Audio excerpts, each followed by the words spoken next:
Good afternoon, and thanks for joining us for Living Local, your lifestyle show for all things Charleston and beyond. I'm Ashley Meservey. Joining us today, a familiar face here on Living Local, we have Cindy's back here. She's the owner of Southern Cosmetic Laser. Thank you so much for having us back. Thank you. All right, Cindy, we're talking about the third component. You've taught us a lot over the past several weeks. This third component when it comes to like skin rejuvenation and things like that. We're talking about fillers today. So just to quickly recap, the three major pieces of the puzzles are the components for the anti-aging skin rejuvenation process. Skin's number one. We talked about different ways you can improve the integrity of the skin, whether it be technology, lasers, and so forth. And the second being neurotoxins to relax the expression lines so you're not engraving the rut in the road, or you're getting a counterbalance or a lifting effect with like neurotoxins like Botox, Juvo, Xeomin, Dysport. And the third one is the one we're talking about today, which is the filler. Okay. And the reason why I generally put that as the third component, because some of the patients who come in, if you want more of an instant gratification, filler would be it. That is probably the one that you can see the quickest. Neurotoxin takes about a week or so. Skin is like having a baby. It takes 6 to 9 months. It's the process. Mm-hmm. But definitely it's an important component, but I like to treat it as the third one because some of the technology may minimize the effects or the length of your filler. So you don't want to metabolize or break them down sooner than they naturally last. So all of us need volumization. We lose about a teaspoon of volume beginning at about age 28. We lose about a teaspoon every decade. So the goal is not to wait till your gas tank gets completely empty because you have to have a lot more volume to see some significant change. We lose fat, the muscles become thin, they become drapey, and then we also, like I say, the skin integrity, and we lose bone. So with all those components, it's like the concept of the balloon. If you have a balloon and you partially deflate it, you can't get all the wrinkles out of the balloon until you volumize it somewhat. In the filler world, essentially, there's basically two types of fillers. Patients all know hyaluronic acids, and those are fillers that put in and they melt and they metabolize and your body breaks them down. So they're very similar to a product your body makes hyaluronic acid. So those you put in, they give you a little bit of immediacy, but then they tend to pull water in, so you see a little bit more with some of those. Those are like the Juvederms and the Restylane, so those are hyaluronic acids.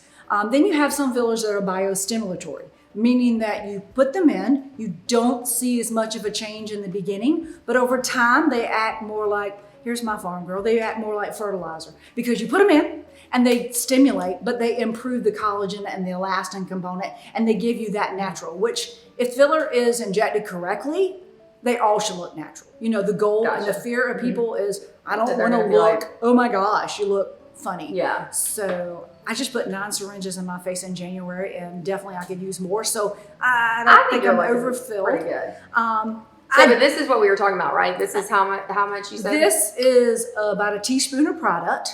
And this is people always have the false thought that, okay, I'm going to get 1 syringe. I'm just going to get 1 syringe of filler. The problem is this is an equivalent to 5 syringes, and this is about a teaspoon. So a decade, 28 to 38. So if you're in your late 30s, not that I would put 5 syringes into your face. It really depends on what bothers you the most. Some people, we kind of divide the face up into 3 areas, upper face, mid face, lower face. So looking at each individual person, because DNA, everyone has a different genetics, everyone has a different facial anatomy. People who are very athletic tend to lose a lot more fat than those who not. So if you're a little bit overweight, your face looks pretty good. So you're that's a good advocate for being just a little overweight. But people don't understand that, okay, I'm going to get 1 syringe. So I show this example because this is 5 syringes. Okay. So what's like a typical amount that most people get, like in their 30s? I know it varies, but like if you... It just varies, but it depends on where you actually need to get the correction to see the most change. So most clients, 2 to 3.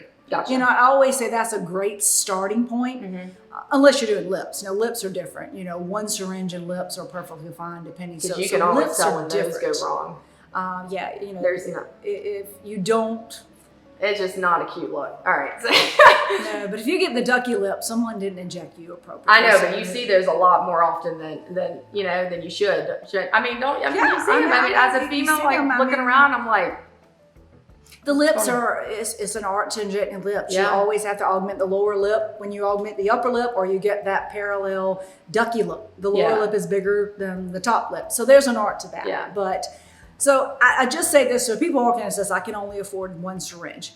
Fillers are an investment. So I don't care which ones you use. It's going to be, you can put a couple in, 6 months, put some more, depending on which filler or which products is how long they last. Some of them last longer than others. Yeah. I'll give you that. Okay. I know you can't see this on the screen, but this is the little hyaluronic. This is pretty neat. And I know you can't see it, but you can feel that one compared to this one. So you might have to take 2 fingers. Ooh. Okay. So that gives you an idea of what they feel like. So they're different fillers that have different characteristics. They have different lifting capabilities. They have different hydrophilic, means that some pull water in more than others. Always up to the provider. So these are just different types of filler. Those are all Juvederm family members, and there are 5 family members. People always get confused. I want Juvederm. Well, Juvederm has 5 products in the U.S. market. All 5 products have the name Juvederm. They have different last names based upon certain characteristics of the filler. There's 5 and Cindy is going to educate you, by the way, when you come in here. So yes, I'm a talker. So no, I love this. I love this. All right, tell us before So just before we leave, I like to show this picture. This is my favorite one. People have a hard time understanding muscle and bone, but you can see fat. Gotcha. So you see the person who has lots of yellow on her face here, and across the lifespan, you see how they have very much less yellow. That's the representation of just how much fat you can lose in your face. And that is that scaffolding that's holding up and giving you that more triangular look that we all have. As we get older, we look kind of square. Gotcha. Okay. So that youthful look gives you that triangle look, and that's what filler would help improve that youthfulness of the face. And you would say start at what age? I know it varies probably too, but I mean, like, I know when you get in your 30s, I'm 36. I'd say if you started, the sooner you start being proactive about it, you can get away with a lot less.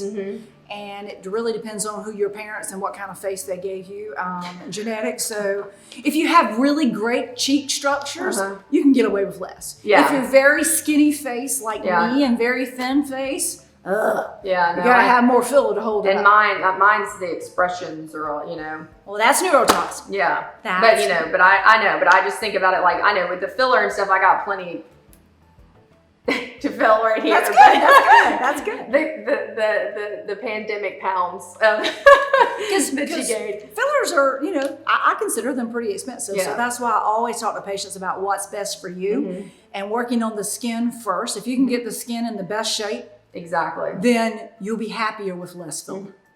And you'll feel better about yourself, because even like when you're overweight, you'll feel better about your appearance, right? Yes. All these things is sometimes as vain as that can sound, that's the world we live in, right? That's right. And you got to keep it looking young and right and tight. Your face. I feel like I can say that kind of stuff in front of you, Cindy. That's right. All right. So anything else we need to know before we head out as far as appointments and things like that? Just give you a call. Give me a call. Everyone's facial assessment is going to be different. It's going to depend on what we're trying to accomplish with the face. And so it's hard to answer over the phone how many syringes you need. Can't answer that until I see you.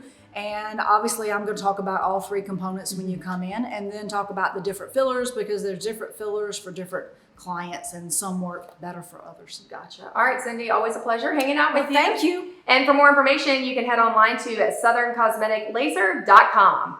More living locals coming your way, so stay tuned. We'll be right back.